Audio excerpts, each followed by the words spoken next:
We're approaching about 500,000 unaccompanied children that have been trafficked across that border. It's almost as though the federal government is the last link in that human smuggling chain. They're facilitating that child going to a sponsor and not knowing who that sponsor is.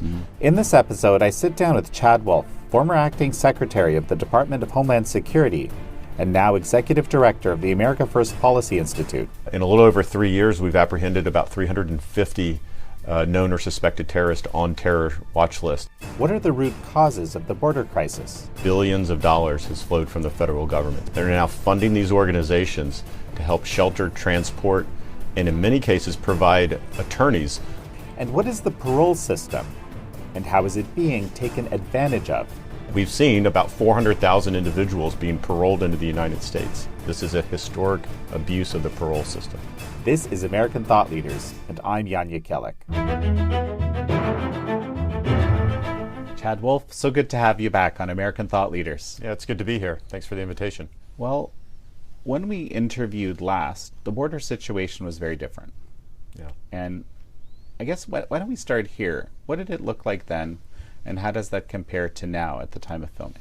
Well, I would actually probably go back all the way to 2019. 2020 was obviously COVID, so it looked a little different for a variety of different reasons. But what we had, if you recall, in the latter part of 2018 and certainly the first part of 2019 was a crisis. We described it as a crisis, nothing that compares to what we see today. But we started seeing illegal apprehension numbers along that southern border start to rise. So we started doing a variety of different things, like Remain in Mexico, or the migrant protection protocols, our asylum agreements with Guatemala, Honduras, El Salvador. We started removing more and more individuals that didn't have a legal right to be in the United States. And then, of course, COVID hit and everything started to grind to a stop.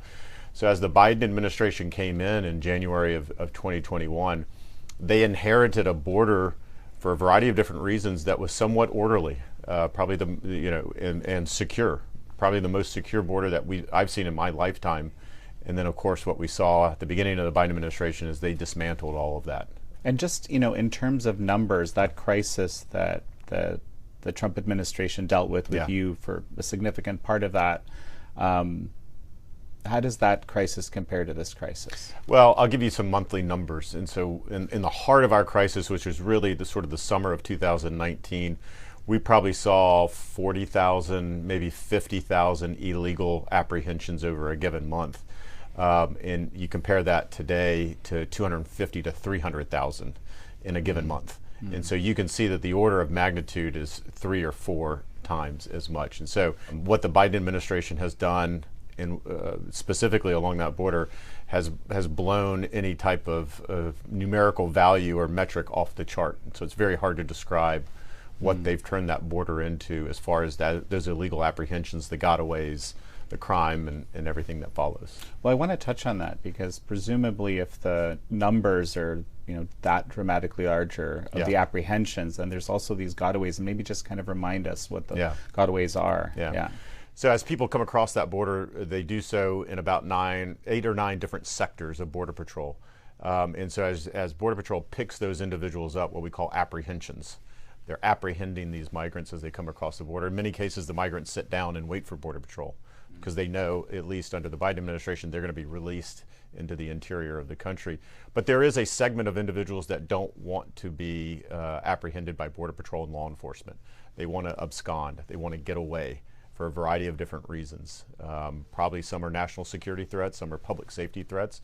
They probably have a criminal record in their home country somewhere, and they know that if they are picked up and that background is run, that they'll be removed pretty quickly. And so they don't want to come in contact with law enforcement. And so what we've seen under the Biden administration is anywhere between 1.8 and 2 million.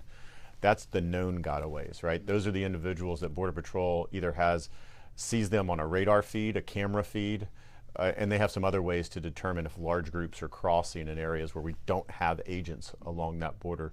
So 1.8 to 2 million, those are the known gotaways. And then, of course, the question is how many unknown gotaways? Individuals that we never see, we never encounter, and we don't know if they cross because we don't have full, what we would say, domain awareness across that border. So, and presumably we're talking about people who are trafficking either fentanyl, drugs, human trafficking is a big thing. I know that's something, very important to you. And then, of course, there's the terrorists. And I know there's been this kind of I don't know if shocking is really the right word, but a significant number of people on terrorist watch lists that have been apprehended, raising the question of how many have not been apprehended. That's right. Well, to your first point, any individual that comes across that border is being trafficked. It's being trafficked by the cartels. They have to pay a premium price to get across that border, anywhere from $5,000 to $35,000, depending where in the world you're coming from. Chinese nationals pay more than someone from Guatemala or Honduras.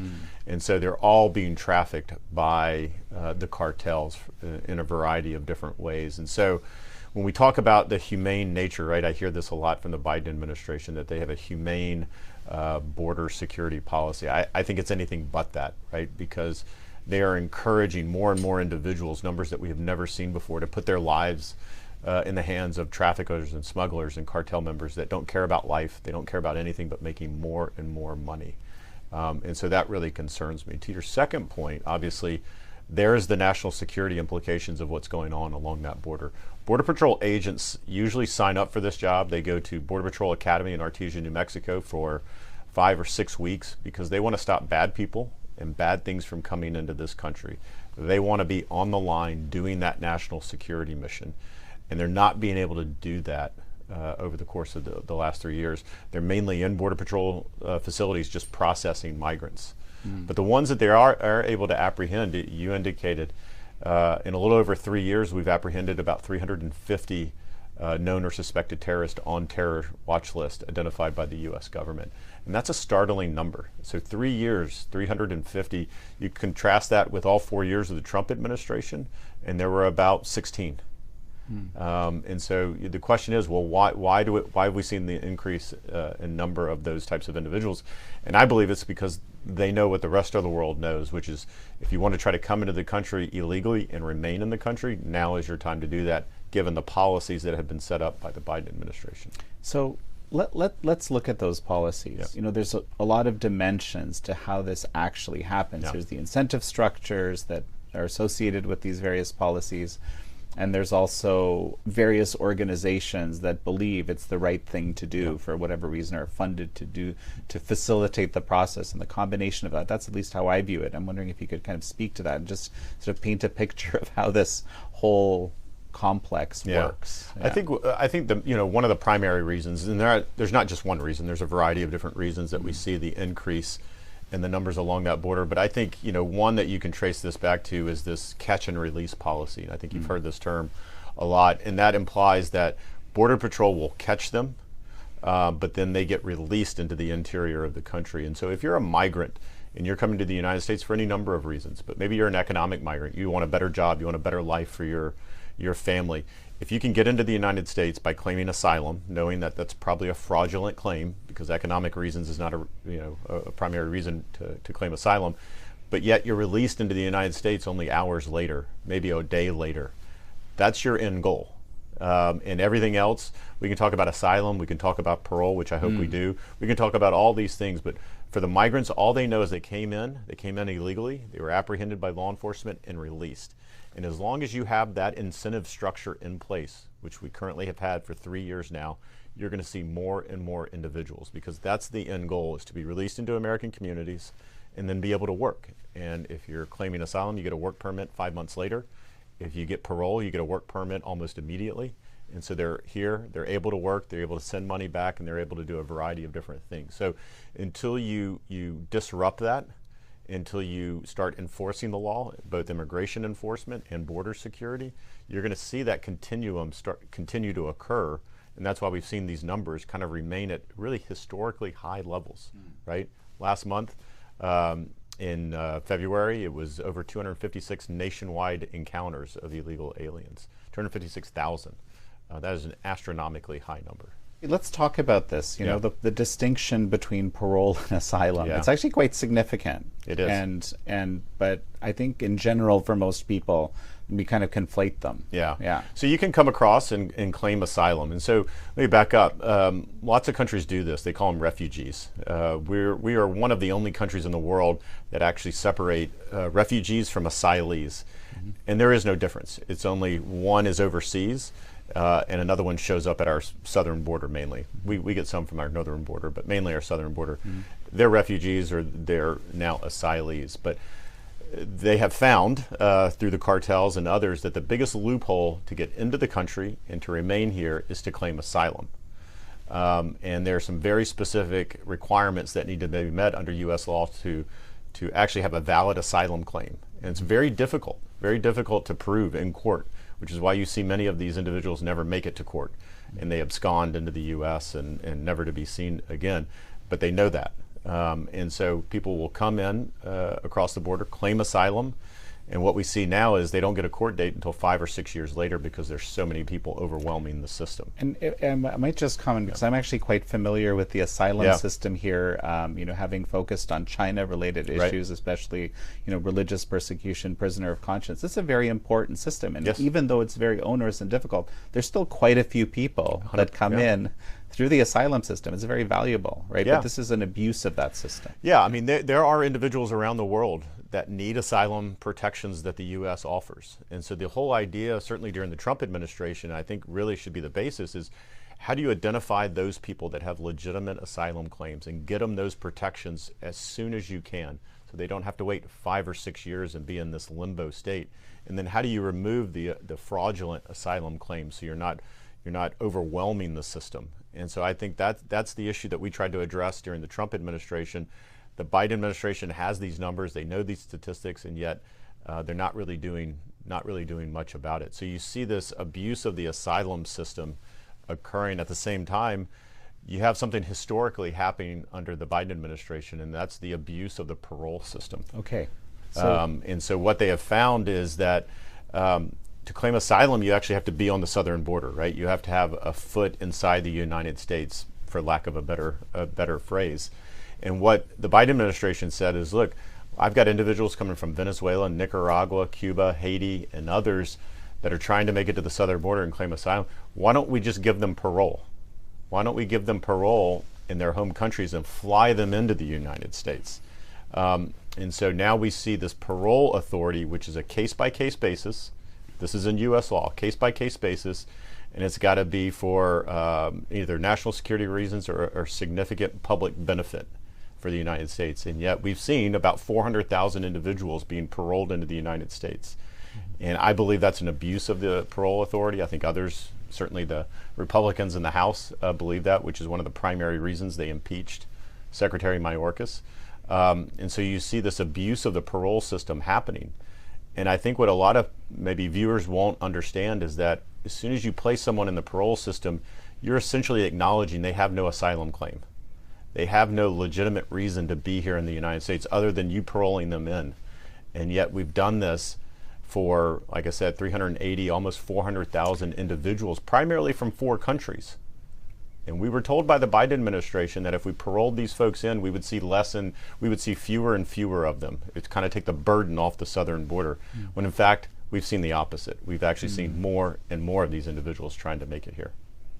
And just to be clear, so parole basically means that the U.S. has some interest in having these people in the country. That's how I've always understood. I think you said that was one. What's the other? Yeah, so it's either a significant public benefit or it's there's a national security reason. So lots of times people get paroled in if they have to testify at a major trial, or they need perhaps a healthcare procedure done at the Mayo Clinic or another, where they don't have that in their home country. So you're paroled in and then you leave. This idea of paroling individuals in because you're from Venezuela or you're from Cuba or you're from Nicaragua, just because, again, those are all very poor countries, and I understand that. But that's not a legitimate reason to come to the United States. There's a lot of poor countries in the world. And there's a lot of individuals that would like to pursue a better life here in the United States. But there are legal avenues and legal pathways to do that. And I don't believe that parole is one of them. And historically, Republican and Democrat administrations alike have never done this. This is a historic abuse of the parole system. One of the things I've been hearing a lot about is just that a lot of people involved in the various organizations that are participating in this whole process. Some of the people involved just deeply believe that borders are sort of a thing of the past. Yeah.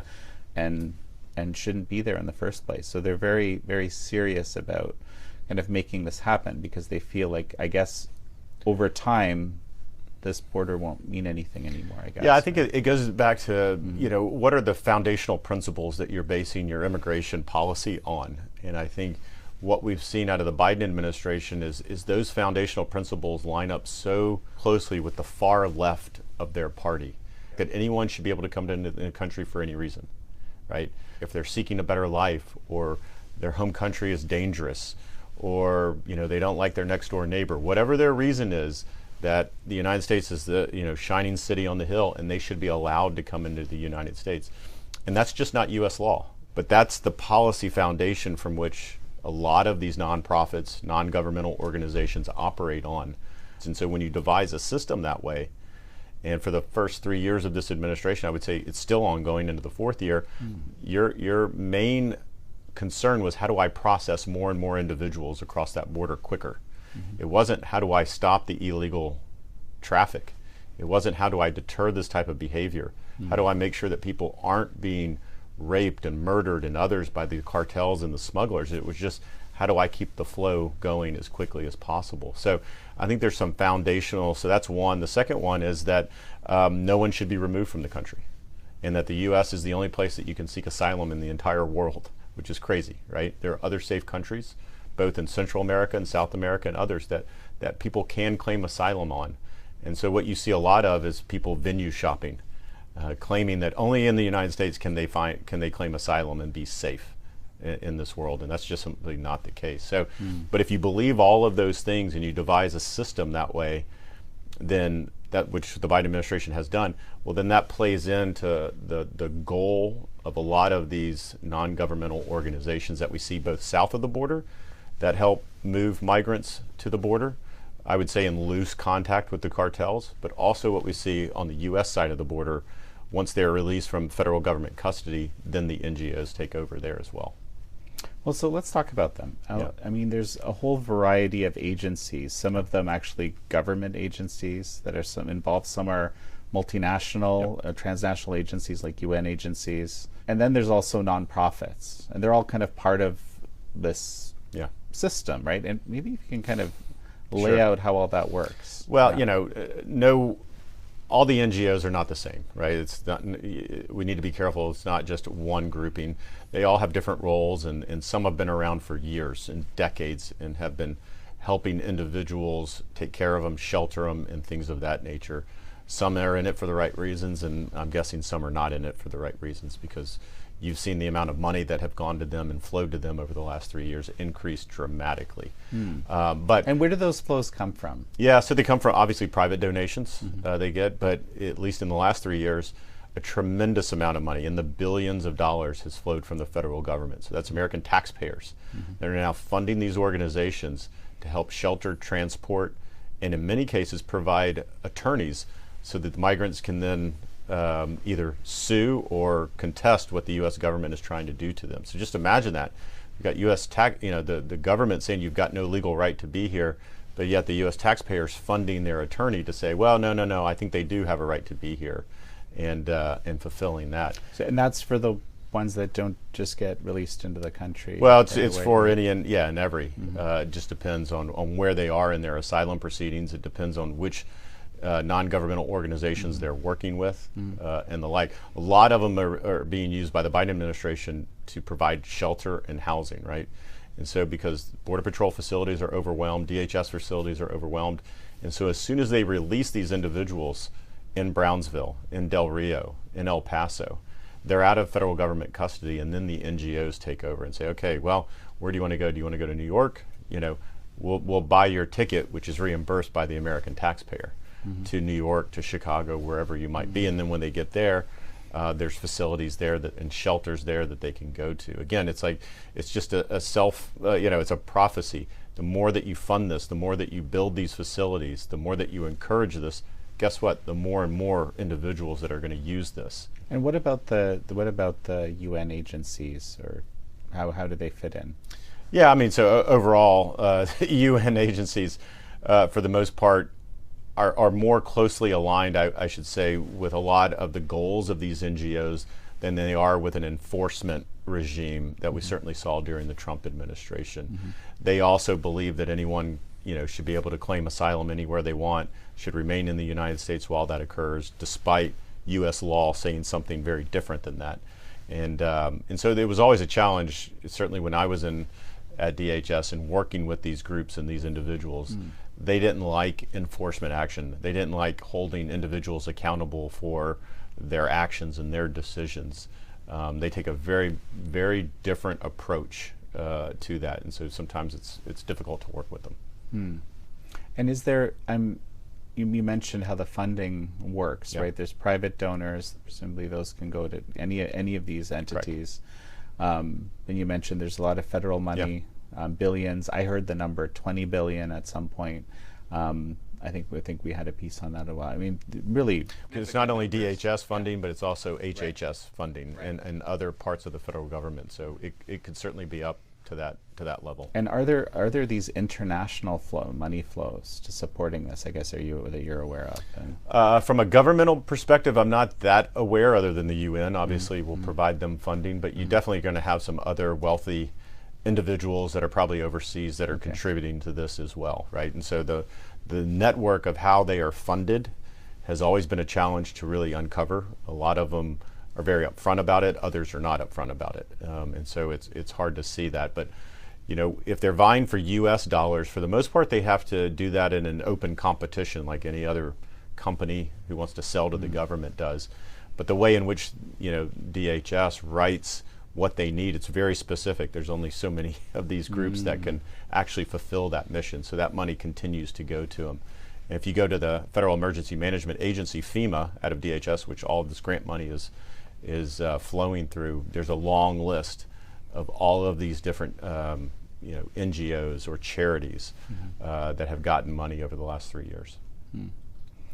So the other thing that we've covered a bit is let's call it systems being overwhelmed. So we have cities that are saying, the mayors are saying, and these are mayors of sanctuary cities. Actually, they're saying that this is too much. Like this is we something has to be done, right?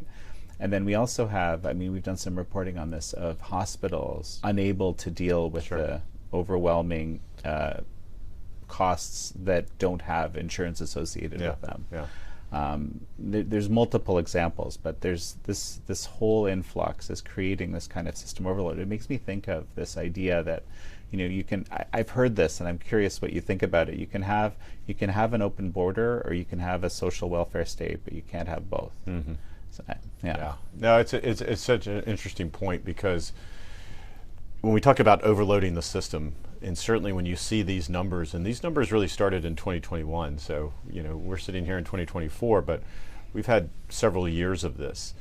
And what you heard initially from the governor of Texas and the Republican governor of Arizona at the time in 2021, after a short period of time, it was only 6 or 7 months, that their border towns were being overwhelmed.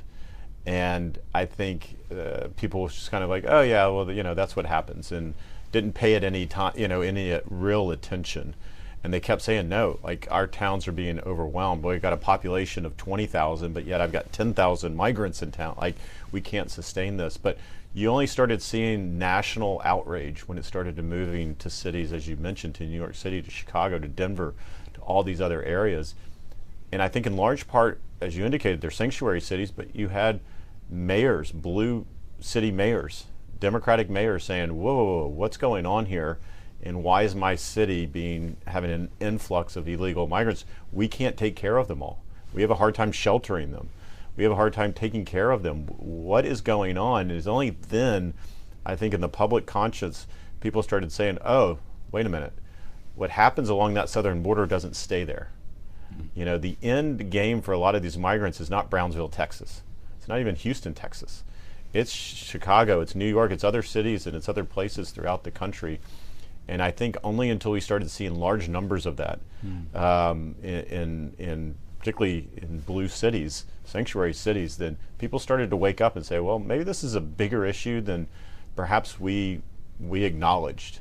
Governor of Texas and others along that border were telling you from the very start, this is going to be a problem because we're already overwhelmed. It's 7-8 months into 2021 and we're overwhelmed, and I think you've only seen that increase. So I think and what it shows you, it's a bipartisan issue. It's not just a Republican issue that says the border's out of control. You have Democratic mayors, you have Democratic governors saying the border's out of control. Please do something about this because we can't sustain this over the long run. Well, and obviously, the healthcare is very significant. Yeah, it's a good question because people often say, hey, well, what's wrong with all the illegal immigration that we see here? Aren't we better for it as a country? And the way I answer that is obviously, yes, we're a country of immigrants, but you need to come the right way. You plan for it, you need to be vetted, we need to understand who you are. And so when you see this influx of folks coming across that border, it's not only the illegal activity and the fact that they're breaking laws coming across that border, but it's the downstream effects, which you certainly mentioned. The healthcare systems get overwhelmed, public education systems, all these children coming into public schools where English is not their first language, it's their second language. Are the school systems resourced to address that? Public health, public safety systems. Law enforcement is asked to do more and more, particularly along that border, and yet their resources have remained the same. So there's a lot of downstream effects here that I think we're only starting to recognize is a real problem. Well, and I just, I don't know actually the situation of wages, for example, but the sort of the assumption is that the aliens, to use your term, will make less than Americans, right, or green card holders, right? Is that, I don't know if you've looked at the numbers and seen that that's true. Is it actually taking jobs away, or is there just such a huge job market right now that doesn't matter? I mean, how does that work? So there's a lot of inconsistent data on this front. I would say that there is certainly a concern that the more and more individuals that you're allowing to come in, obviously illegally, that qualify for work permits are now competing for the most part with low-skilled jobs that they could be taking away from Americans. I would say very few of these individuals are coming over with advanced degrees, right? And so there's a whole different visa program that we have that deals with that.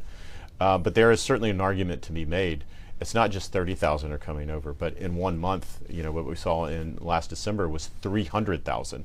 And so if you continue this month after month and year after year after year, it is going to have some effect on U.S. jobs, U.S. wages, and the like. I don't know that I've seen enough data to say what is that, how is that affecting it at the moment, but undoubtedly it's going to affect it in the long run. We just may not have seen it yet. Now, saying all that, there is certainly some low-skilled jobs here in the United States that are usually taken by migrants.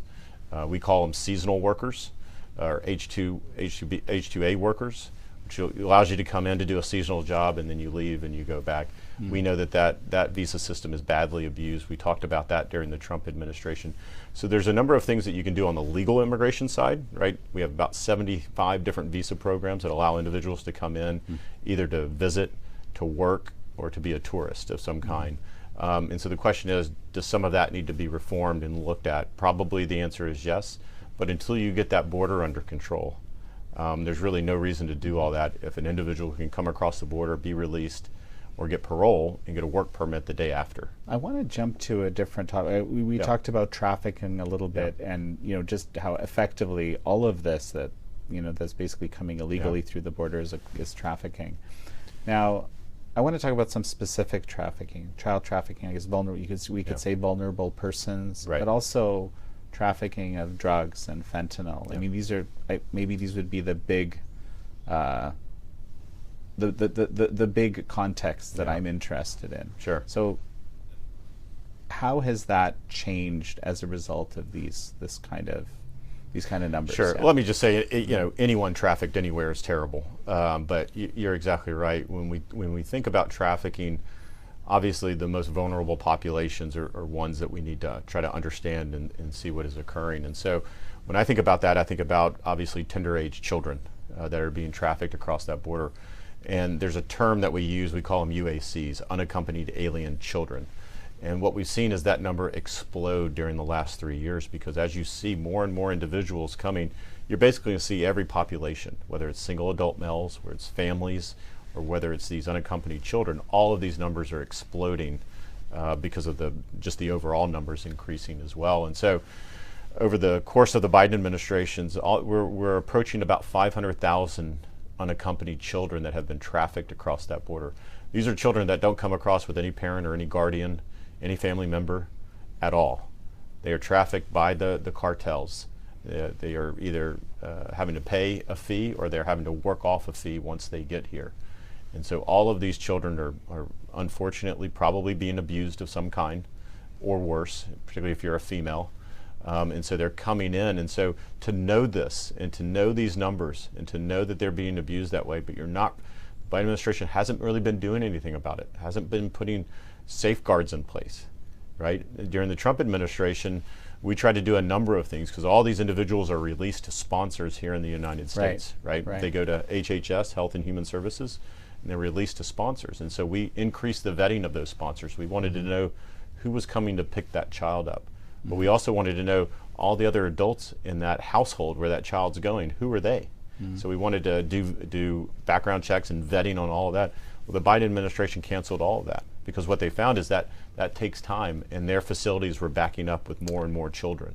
And so they said the easiest way to get the children out of the facilities is to loosen the vetting requirements, which I think is extremely dangerous. Well, in a case in point, I had a whistleblower, Tara Rodas, come on the show a while back, and she just, had this kind of mind where she could, identify patterns, and ended up, finding all sorts of examples of these sponsors, in some cases obviously being, people of ill intent, or cartel related. And it's really, this is one thing we haven't mentioned, that a lot of this is driven by specific cartels that are monetizing, I guess people, human misery and drugs. Oh yeah, I mean, again, the cartels only care about one thing, and that's money, and how do they make more of it. The human misery, the human toll, the death, the destruction of these individuals, they care nothing about. But if you go back to the children aspect there, and sort of how that works, a child is trafficked across that border. U.S. government picks it up, Border Patrol agent, then transfers it to HHS, who then hands it off to a sponsor.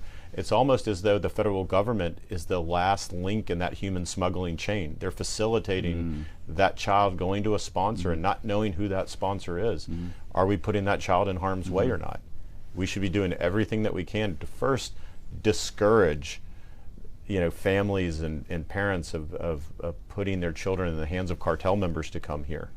But if they do get here, then we should be understanding who are we releasing these individuals to. And then, of course, the family units that come across. Some are fraudulent, right? Some are being trafficked. Right. And during the Trump administration, we did rapid DNA testing along that border to say, is that child coming over with a parent who's actually a parent, or are they lying to us? And trying to understand, because we want to make sure we take that child out of that dangerous situation. Again, the Biden administration has done away with that as well. And what about the other side of trafficking, which is the drug trafficking? Oh, sure. Yeah. Right. Obviously, fentanyl is a big issue. Today, it kills about 100,000 Americans on average, and there's no other place in the world or anything else that is killing that many number of Americans every year.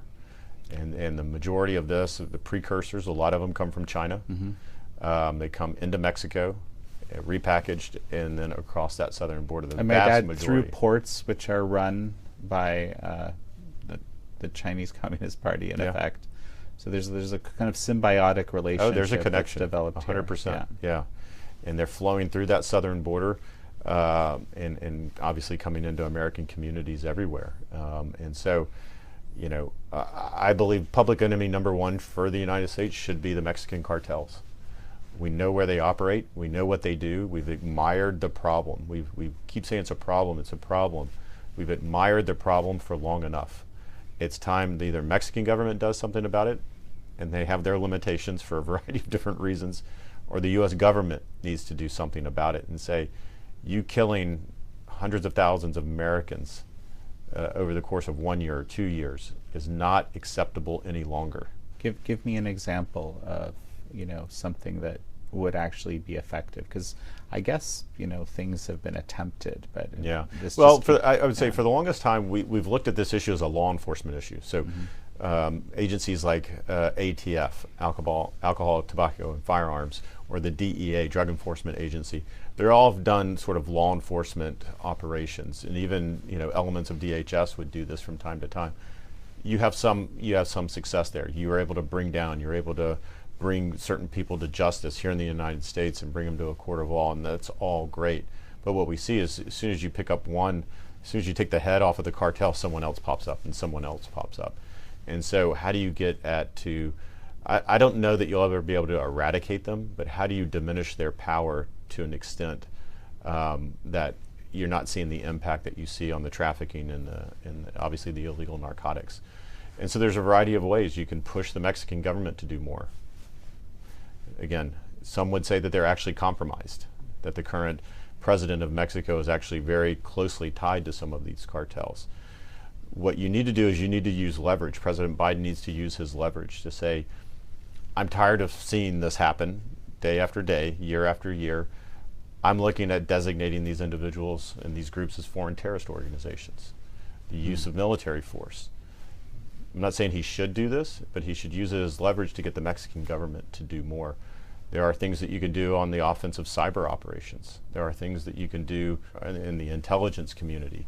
You've just got to have the will to do it, and you've got to make it a priority. It's never been a priority, I would say, in the history of our country to do this to such a close neighbor.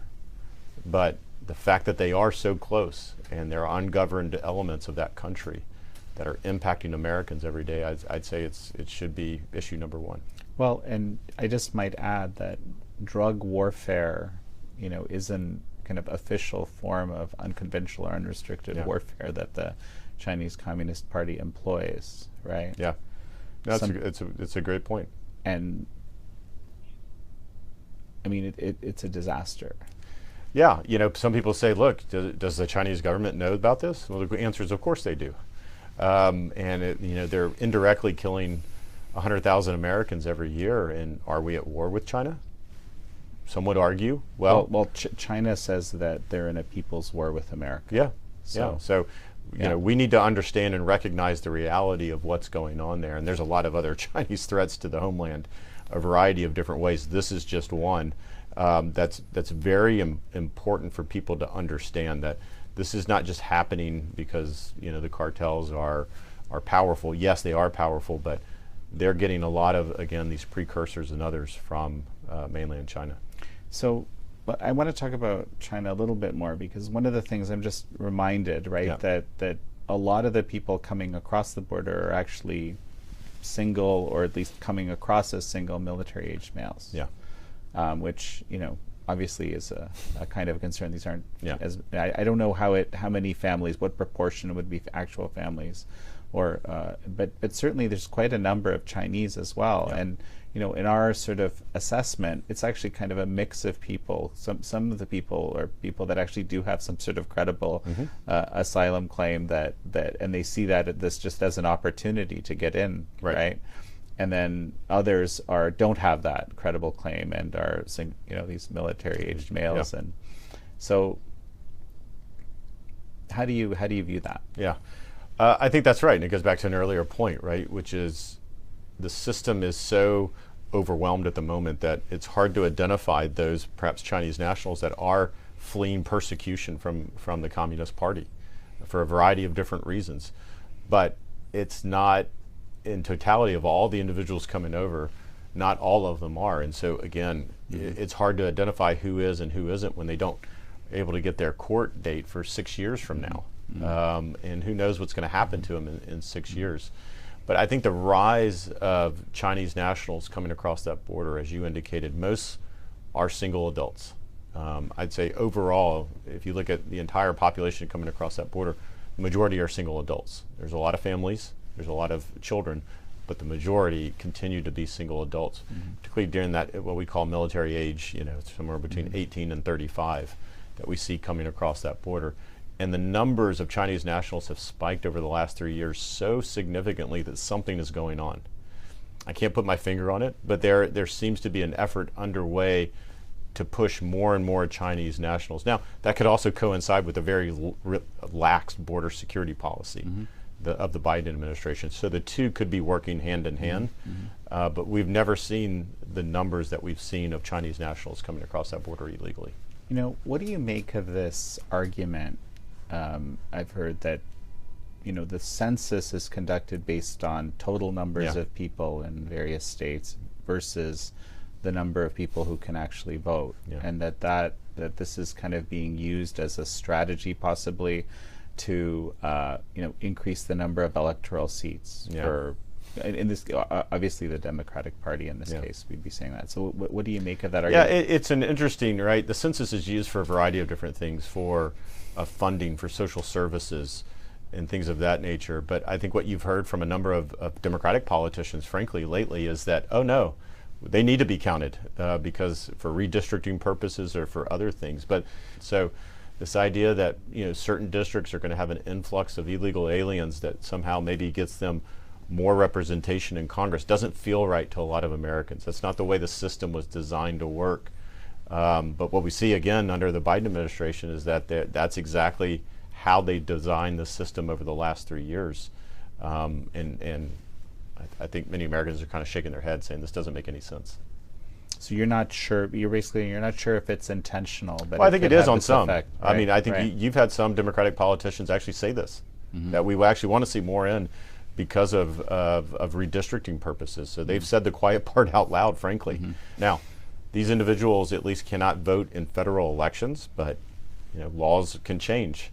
And we've seen certainly at the state level allowing these individuals to vote in state elections. Well, that's a slippery slope, obviously, to then how do they vote in federal elections? And then you've got the Democratic Party saying, well, there's no voter ID should be needed to vote in federal elections. So you see where the concern comes in from most Americans saying, we've got an influx of individuals coming over. They've said they want them for, you know, redistricting purposes. There's no voter ID to vote in federal elections. So how do we know individuals who are voting are in fact U.S. citizens? And so I think a lot of Americans are saying this doesn't feel right. Right.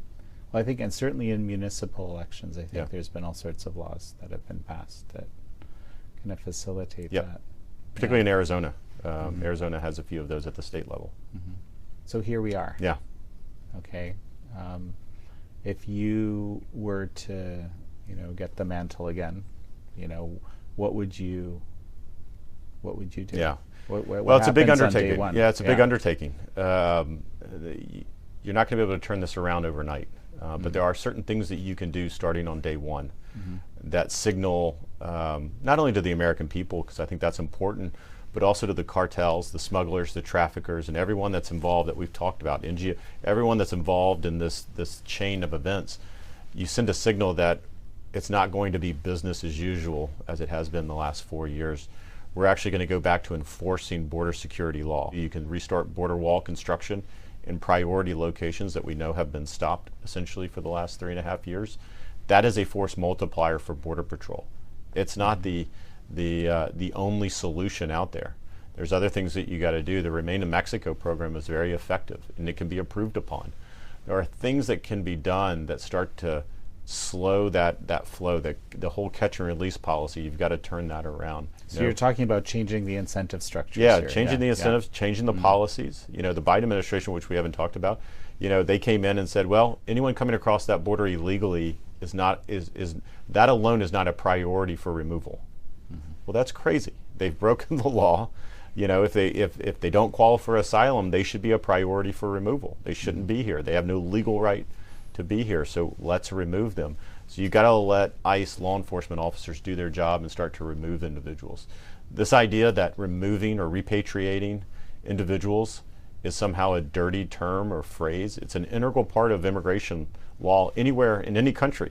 You have to be able to pick people up that don't have a legal right to be here and to remove them. That is the deterrence in the system. And the Biden administration has taken that deterrent away for the most part.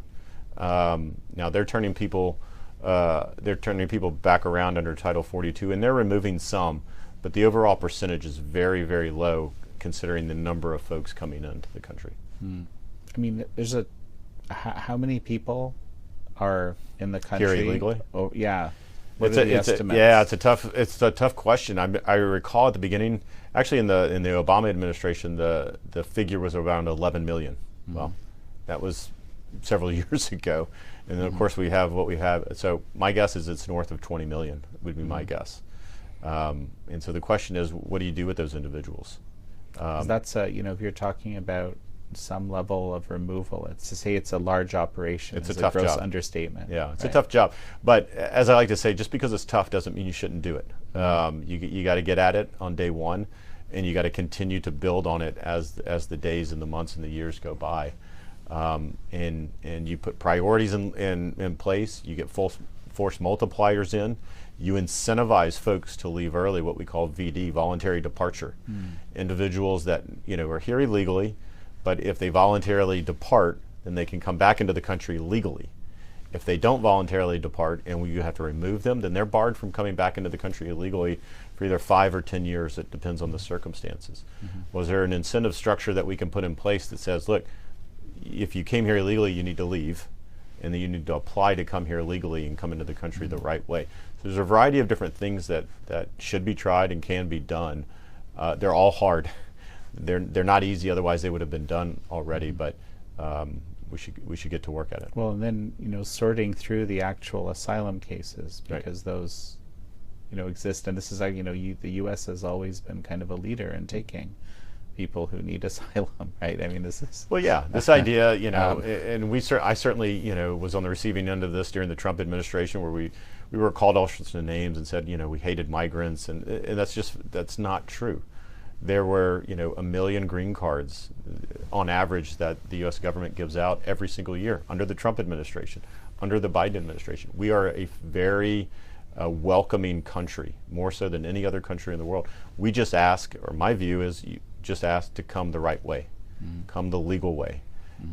It's the illegal immigration that I have the most concerns with, the most problems with, because of not only the effect on U.S. communities and obviously the illegal narcotics, but I think most Americans just have a basic sense of fairness. And they say, look, I'm playing by the rules, I'm paying my bills.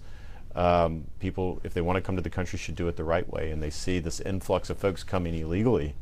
And again, the people that are coming today are very different than what we saw maybe a decade ago or 2 decades ago.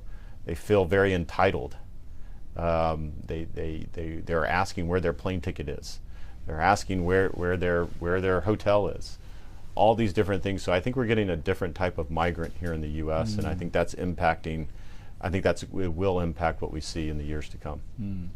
I think that sort of epitomized. I'm sure this is not the norm, but there was this I guess someone who had beat up some New York police officers and then was released very quickly under the different kind of parole laws. And then proceeded to treat everybody with contempt, basically. I mean you see these unfortunate incidents of what we saw with Lincoln Riley in Georgia, migrants coming in, committing crimes, particularly in sanctuary cities, and they get released very quickly, only to commit crimes elsewhere in the country. And that's unfortunate, but that's what we're seeing today. And as we like to say, every crime committed by an illegal alien is preventable, because in theory they shouldn't be here. The law says if you're coming across that border and you claim asylum, then either you need to be detained during the pendency of your court proceedings, or you need to wait in another country, what we did with Remain in Mexico. All of what we did is based in U.S. law, and so there's a different way to accomplish the end goal, which is making sure that people have access to the asylum system and are getting the protections that they need. This idea of just releasing everyone into the country, not understanding who they are, and figuring it out on the back end is not the way that I don't believe is the way our immigration enforcement policies should be run. We've been getting kind of more anecdotal reports of just sort of increases in transnational gang activity. Are you familiar with this? Well, I'm certainly seeing and hearing that as well. And again, when you are paroling upwards to 380,000 folks from 4 countries, Cuba, Haiti, Venezuela, and Nicaragua.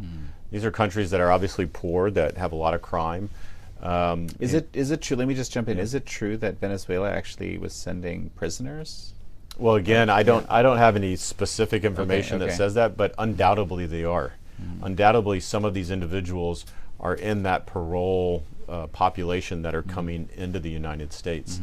And I think that's why you see the increase in certain cells that are popping up in New York and elsewhere.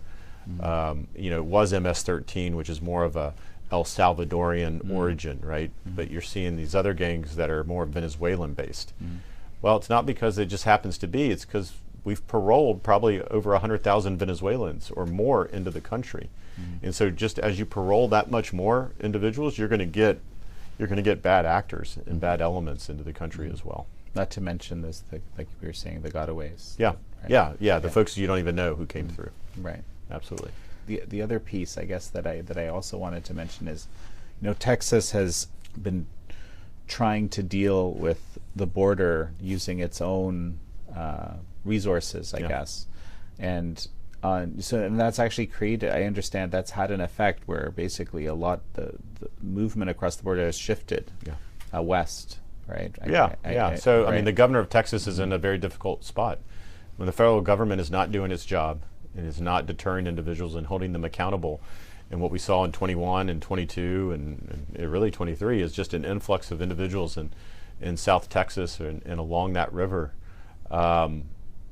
He has a duty, a constitutional duty under the state of Texas Constitution to protect Texans and Texas communities. And he is faced with a situation that the federal government's not going to do that, right?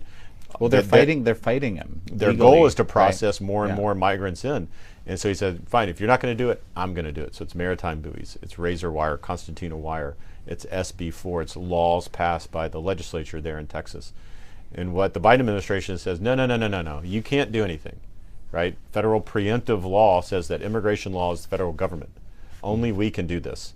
So they're suing him to say you can't do this because that's our job. But yet they're not doing their job. And that's his point, which is that's fine. If you, I also, you know, we can stipulate that it is the federal government's job to do this. He would likely disagree if they would just do it. But when you don't do it, then he has a duty to protect his constituents there in the state of Texas. And I think that's what he's doing. And I think there's governors around the country that are sending resources, National Guardsmen and others, to help them protect the state of Texas.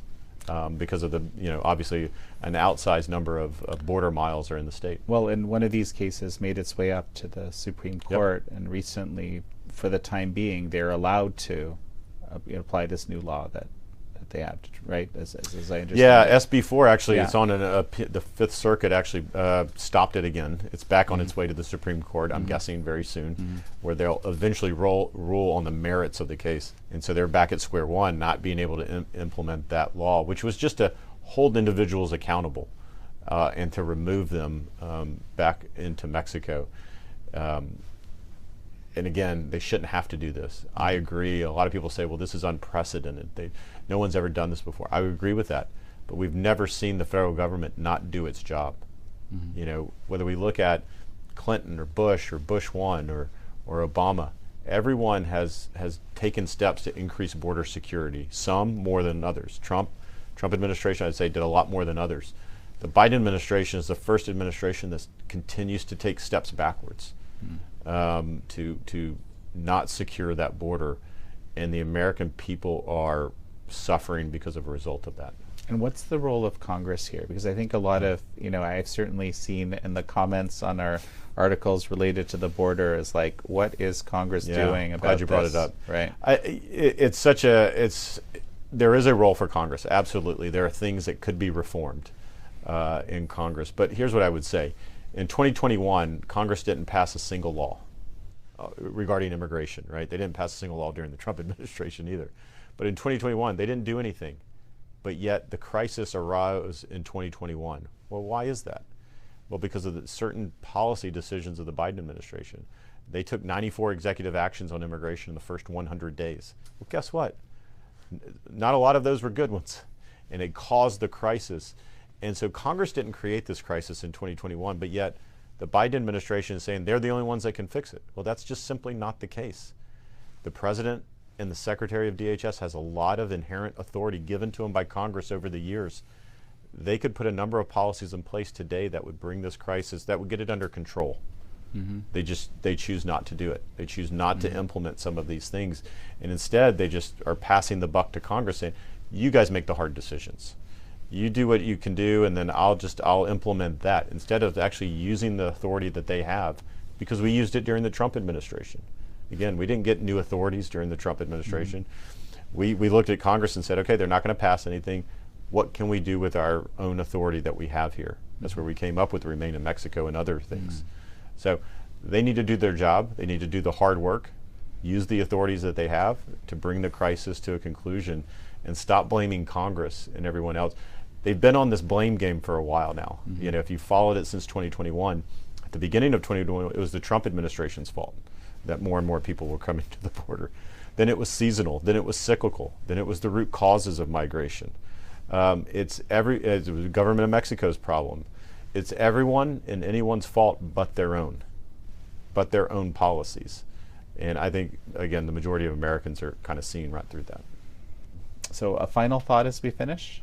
Well, I think what you've seen with this crisis is a humanitarian crisis. And, you know, the number of migrants that are coming to that border, that are being trafficked, that are being abused, that are being raped, and in some cases losing their life, are on a magnitude that we have never seen before. And so I think it's important to keep in mind that the policies that we've seen over the last 3 years of the Biden administration are perhaps the most inhumane policies from an immigration standpoint that we have ever seen.